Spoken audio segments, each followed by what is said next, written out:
अच्छा जखन कोनो भी कन्या के पहिल बेर बरसाइत होइ छै तो एमे की सब सामान सब लोग के ओरियाबऽ पड़ै छै कतेक बेसी मतलब भार आबि जाइ छै काज के भार भऽ जाइ छै आब जेनाकि ई भार के केना छै कि कन्या अगर नैहरा में पूजलक तऽ सासुर से भार गेल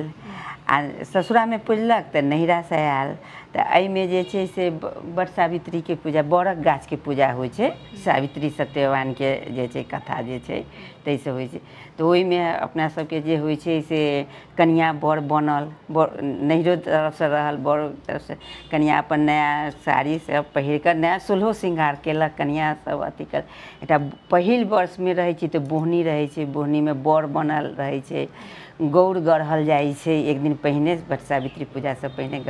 आ प्रात भेने जाकर बर के गाछ में पानि तानि जल ढारलक अपन पूजा कयलक कथा सुनलक सावित्री सत्यवान के पूजा कयलक तऽ औंकुरी रहल